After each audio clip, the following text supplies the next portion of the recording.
नमस्कार दोस्तों, मैं अमन स्वागत करता हूं आपके अपने यूट्यूब चैनल एजुकेशन हब पे। आज के इस वीडियो में हम देखेंगे यूरोप महाद्वीप के बारे में। तो चलिए शुरू करते हैं बिना किसी देरी के। तो यहाँ पे सबसे पहले है कि यूराल पर्वत रूस में स्थित है और यूराल पर्वत के पूर्व में एशिया महाद्वीप तथा यूराल पर्वत के पश्चिम में यूरोप महाद्वीप है। तो आपको मैप में पता है जैसे कि यहाँ पे ईस्ट है पूर्व में और ये वेस्ट है। तो यहाँ पे आप देख रहे हो कि ये यूराल पर्वत है और ये यूराल पर्वत के पूर्व में कौन सा है, एशिया महाद्वीप है और इसके पश्चिम में यूरोप महाद्वीप है। ठीक है, पहला आपको मानचित्र पे स्थिति अच्छे से दिख रही है।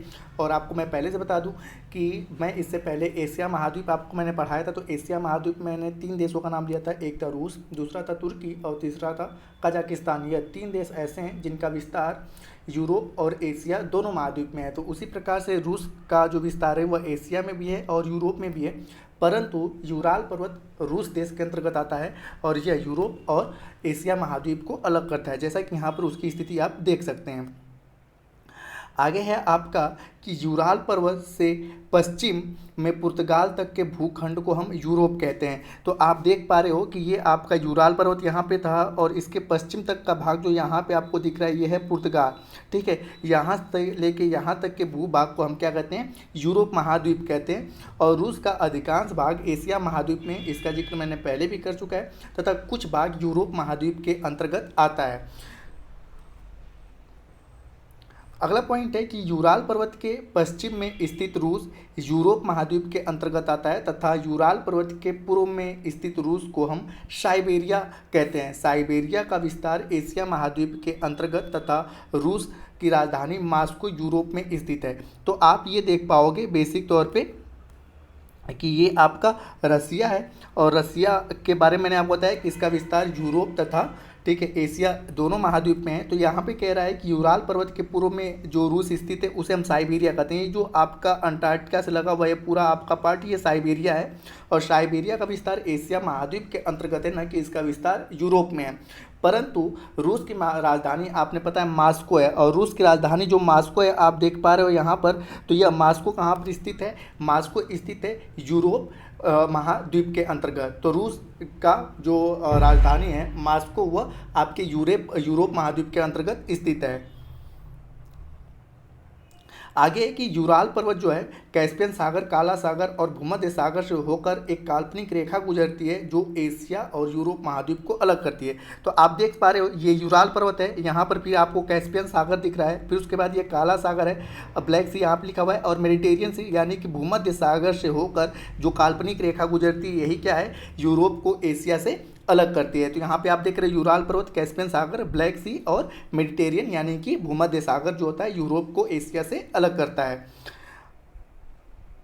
आगे आपका कि वास्तव में यूरोप महाद्वीप और एशिया महाद्वीप एक ही भूखंड पर स्थित महाद्वीप हैं। कुछ विशेषताओं के कारण यूरोप महाद्वीप को एक अलग महाद्वीप के रूप में स्वीकार किया जाता है। आगे कि यूरोप को यूरेशिया का प्रायद्वीप कहा जाता है। यूरोप एवं एशिया के सम्मिलित रूप को यूरेशिया कहा जाता है, मतलब जो पार्ट यूरोप और एशिया के अंतर्गत आता है उसे यूरेशिया कह लेते हैं। प्रायद्वीपीय स्थल खंड का वह हिस्सा जो 3 तरफ से जल से घिरा होता है उसे हम क्या कह लेते हैं, बेसिक तौर पे प्रायद्वीप। जैसे कि आपने सुना होगा भारत के प्रायद्वीप के बारे में, तो जो स्थल खंड 3 ओर से जल से घिरा होता है उसे हम क्या कहते हैं, प्रायद्वीप कहते हैं। तो वही कह रहा है कि प्रायद्वीप स्थल खंड का वह हिस्सा होता है जो जल से 3 ओर से घिरा होता है। ठीक है, आगे है कि यूरोप महाद्वीप के उत्तर में आर्कटिक महासागर, जैसा कि आप यहाँ पे देख सकते हो कि यहाँ पर आर्कटिक महासागर है। उसके बाद आपका पश्चिम में अटलांटिक महासागर आप यहाँ पे देख सकते हो, तथा दक्षिण में जो है आपका भूमध्य सागर है। तो यहाँ से अगर यूरोप की अगर बात करें हम, तो पूरे अगर इसकी बॉर्डर की बात करें तो यहाँ पे आर्कटिक महासागर, उसके बाद यूराल पर्वत, उसके बाद कैस्पियन सागर, उसके बाद काला सागर, भूमध्य सागर और अटलांटिक महासागर को लेकर ये पूरा बॉर्डर किसका बन जाता है, यूरोप महाद्वीप का। हाल अगले आगे आपका कि चूंकि यूरोप 3 ओर से जल से घिरा हुआ है इसलिए हम इसे यूरेशिया का प्रायद्वीप कहते हैं। ठीक है, जैसा कि मैंने बताया कि प्रायद्वीप किसे कहते हैं, जो 3 ओर से जल से, जैसे आप देख रहे हो कि यहाँ पे ये 3 ओर से क्या है, जल से घिरा हुआ है। ठीक है, यहाँ पे आपका आर्कटिक महासागर है, उसके बाद अटलांटिक महासागर है, उसके बाद भूमध्य सागर, काला सागर और कैस्पियन सागर। तो यह 3 ओर से जल से घिरा हुआ है, इसीलिए इसे हम क्या कहते हैं, यूरेशिया का प्रायद्वीप के नाम से इसे जाना जाता है। आगे है आपका कि यूरोप महाद्वीप को प्रायद्वीप पो का प्रायद्वीप भी कहा जाता है। यूरोप महाद्वीप की 3 प्रमुख प्रायद्वीप निम्नलिखित हैं, जो कि सबसे पहले आपका है कि आइबेरियन प्रायद्वीप, जो कि पश्चिम में है, हम अच्छे से इसको दिखाएंगे। और दूसरा है आपका जूटलैंड प्रायद्वीप, उसके बाद आपका है इसके डिनेविया प्रायद्वीप। अब यहाँ पे अगला है आपका कोला प्रायद्वीप, जो कि इसके डिनेविया प्रायद्वीप के पूर्व में है। अब यहाँ पे जानते हैं कि रूस के पश्चिमोत्तर में स्थित प्रायद्वीप को कोला प्रायद्वीप भी कहते हैं। लास्ट में हम कोला प्रायद्वीप को भी देखेंगे, जो कि फिनलैंड से सटा हुआ है। अब यहाँ पे सबसे पहला जो था आइबेरियन प्रायद्वीप, तो आइबेरियन प्रायद्वीप पे 2 प्रमुख देश पुर्तगाल और स्पेन बसे हुए हैं तथा जूटलैंड प्रायद्वीप पर डेनमार्क बसा हुआ है।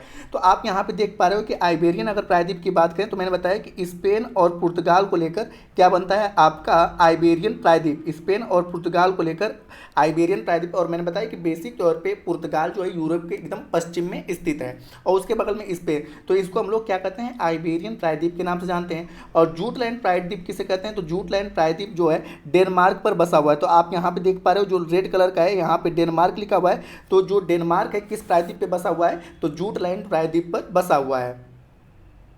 अब आगे की हम बात करते हैं यहाँ पर कि इसके डिनेविया जो प्रायद्वीप है इस पर 3 देश बसे हुए हैं। जैसा कि यहाँ पर आप देख सकते हो सर्किल किया हुआ है रेड कलर का, तो यहाँ पे फिनलैंड, स्वीडन और नॉर्वे को लेकर क्या बनता है आपका इसके डिनेविया प्रायद्वीप बनता है। किंतु 5 देशों को, जिनमें नॉर्वे, उसके बाद आपका स्वीडन, अब यहाँ पे हम दिखाते हैं कि नॉर्वे, उसके बाद स्वीडन, फिनलैंड, डेनमार्क और आइसलैंड, तो यहाँ पर आपको ये 3 देश दिख गए।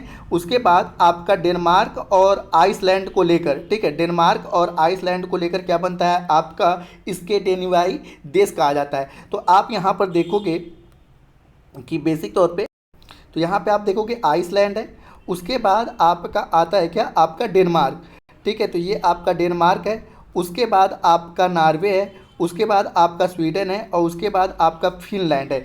इसको मिलाकर जो देश मतलब बनता है उसको हम क्या कहते हैं, इसके डिनेवियाई,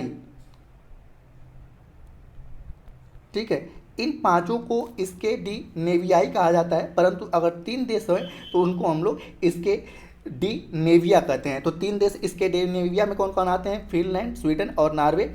और इसके डिनेवियाई में कौन कौन आते हैं आपका, तो इनमें 2 देश और शामिल हो जाते हैं, एक आपका आ जाता है डेनमार्क और दूसरा आ जाता है आपका आइसलैंड। बाकी फिनलैंड, स्वीडन और नॉर्वे, ये 5 देश आपके हो जाते हैं। तो आई होप कि आप इनको समझ पाए होंगे। अब आगे बढ़ते हैं यहाँ पर, तो आगे है आपका कि उत्तरी ध्रुव के पास आर्कटिक महासागर में 66.5 अक्षांश रेखा को आर्कटिक वृत्त कहते हैं। और आर्कटिक वृत्त जो है नॉर्वे, स्वीडन, फिनलैंड और कोला प्रायद्वीप जो कि रूस से होकर गुजरता है। तो आप यहाँ पर देख पा रहे होंगे ये जो आपको रेड सर्किल दिख रहा है ये क्या आपका आर्कटिक वृत्त है। और ये कहाँ से गुजर रहा है, तो जैसे कि आप देख पा रहे हो ये नॉर्वे है, उसके बाद आपका ये स्वीडन है, स्वीडन के बाद आपका फिनलैंड है और फिनलैंड से सटा हुआ यहाँ पर आपका रूस में आता है कोला प्रायद्वीप।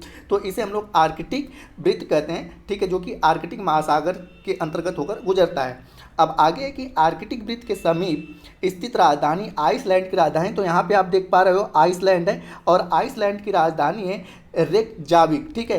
तो यद्यपि कि आर्कटिक वृत्त नॉर्वे, स्वीडन, फिनलैंड और रूस से होकर गुजरती है, किंतु इन दोनों मतलब इन सभी देशों की जो राजधानी है वो आर्कटिक वृत्त से काफ़ी दूर है। तो अगर आपसे पूछा जाए कि आर्कटिक वृत्त के समीप सबसे समीप किस देश की राजधानी है, तो वह क्या है आपका आइसलैंड की, ठीक है। आइसलैंड की राजधानी जो है आपका रेकजाविक, वो आर्कटिक वृत्त के समीप है। आगे आपका कि इसके डिनेवियाई, जिसके बारे में मैंने जिक्र किया कि जिनमें 3 देश आते हैं, प्रायद्वीप के उत्तर में आर्कटिक महासागर तथा पश्चिम में उत्तरी सागर तथा दक्षिण में बाल्टिक सागर है। अब यहाँ पर आप देख पाओगे कि स्कैंडिनेवियाई जो देश हैं इसके उत्तर में, तो उत्तर में क्या है आपका आर्कटिक महासागर आपको यहाँ पे दिख रहा है।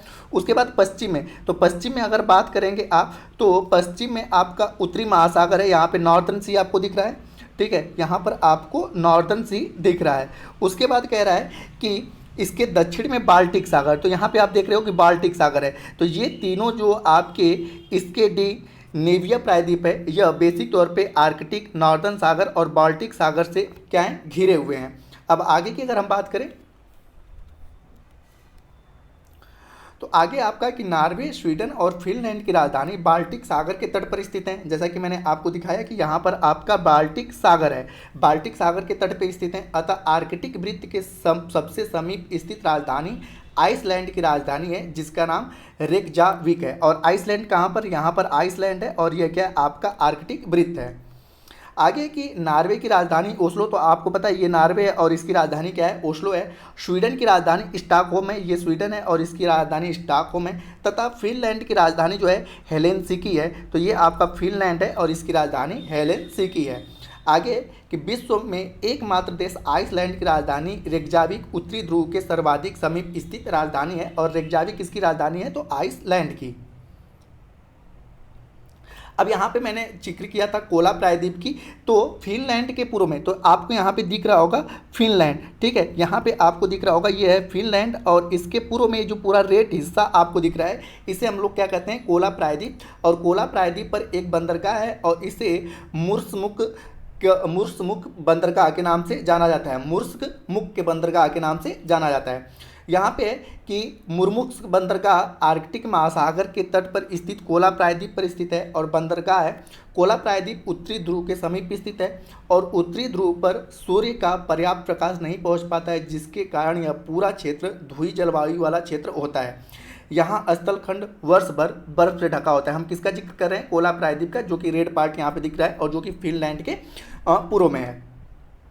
आगे की ध्रुवीय जलवायु का क्षेत्र होने के बावजूद कोला प्रायद्वीप पर स्थित मुर्स्मुक बंदरगाह वर्ष भर खुला रहता है, अर्थात यहाँ से वर्ष भर व्यापार होता रहता है। कोला प्रायद्वीप के ध्रुवीय जलवायु का क्षेत्र होने के बावजूद मुर्स्मुक बंदरगाह जो है वर्ष भर खुला रहता है और इसका कारण यह है कि अटलांटिक महासागर से होकर गुजरने वाली उत्तरी अटलांटिक की गर्म जलधारा कोला प्रायद्वीप के समीप से होकर गुजरती है, जिसके कारण वहाँ पर मतलब कि जो जल है वह बर्फ में हमेशा तब्दील नहीं रहता है, जल में बदला रहता है। आगे है कि उत्तरी अटलांटिक की गर्म जलधाराओं के प्रभाव के कारण कोला प्रायद्वीप के पास का सागर का जल बर्फ के रूप में परिवर्तित नहीं हो पाता। यही कारण है कि कोला प्रायद्वीप पर स्थित मुर्स्मुक बंदरगाह जो है वह वर्ष भर खुला रहता है।